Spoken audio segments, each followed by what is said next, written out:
एक दशक पुराने उस दर्दनाक हादसे पर आखिरकार एक बड़ा फैसला आ ही गया, जिसका शिद्दत से उन परिवार वालों का इंतजार था जिन्होंने एक हादसे में अपनों को खो दिया था। MH17 की जिस फ्लाइट में 298 लोग अचानक हादसे का शिकार हो गए थे, दरअसल वो हादसा नहीं बल्कि एक हमला था और इस हमले के लिए रूस को जिम्मेदार ठहराया गया था। हम बात कर रहे हैं मलेशिया एयरलाइंस की फ्लाइट MH17 की, जिसे साल 2014 में आसमान में मार गिराया गया। मलेशिया एयरलाइंस को ये लगातार दूसरा बड़ा झटका था, क्योंकि इससे पहले भी MH370 एक ऐसा विमान हादसा जिसमें सैकड़ों लोगों ने अपनी जान गंवाई थी और इसे लेकर के भी कई बड़े सवाल खड़े किए गए थे कि आखिर क्या ये एक महज हादसा है या फिर एक पूरी प्लानिंग के तहत अंजाम दी गई वारदात। दरअसल ये एक बड़ा हमला था, MH370, और ऐसे में इसमें सैकड़ों यात्रियों ने अपनी जान गंवाई थी। शुरू में लापता माने गए, कुछ पता उनका नहीं चल सका था, लेकिन ये मामला बहुत ज़्यादा संगीन निकला, जिस पर कि यूरोप की सबसे बड़ी मानवाधिकार कोर्ट ने बहुत बड़ा फैसला सुनाया।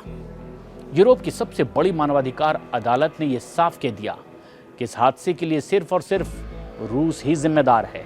अदालत ने कहा कि रूस की सेना या उसके समर्थन के काम करने वाले लड़ाकों ने जानबूझकर के यहाँ मिसाइल दागी थी और इससे ये विमान पूरी तरह से तबाह हो गया था। इस हादसे में 283 यात्री और 15 क्रू मेंबर मौत की आगोश में समा गए थे। MH17 फ्लाइट 17 जुलाई 2014 को एम्स्टर्डम से कुआलालंपुर के लिए निकली थी, लेकिन रास्ते में ही पूर्वी यूक्रेन के ऊपर से गुजरते वक्त उसे मिसाइल से उड़ा दिया गया। उस समय पूर्वी यूक्रेन पर रूस के समर्थक विद्रोहियों का ही कब्जा था। जांच में यह भी सामने आया कि प्लेन को मार गिराने के लिए जिस मिसाइल का इस्तेमाल किया गया था वो रूस में बनी ही मिसाइल थी। बहरहाल ये फैसला उन सैकड़ों परिवार के लिए एक बड़ी उम्मीद है और इतने सालों से अपने प्रियजनों के लिए न्याय की जो मांग कर रहे थे। जुलाई 2014 में यह हादसा हुआ और अब तक का ये सबसे बड़ा रहस्यमयी विमान हादसा माना गया। कई देशों की एजेंसियों ने इसकी सच्चाई जानने के लिए अरबों डॉलर खर्च किए, लेकिन अब यूरोपीय मानवाधिकार अदालत ने यूक्रेन और नीदरलैंड्स की अपील पर सुनवाई करते हुए कहा है कि कोई ये हादसा नहीं बल्कि एक गैर कानूनी हमला था। अब अगला कदम है मुआवजे का फैसला। अदालत बाद में ये तय करेगी कि रूस को पीड़ित परिवारों को कितना मुआवजा देना होगा, लेकिन रूस के रुख को देखते हुए ये रास्ता भी आसान नहीं लगता है।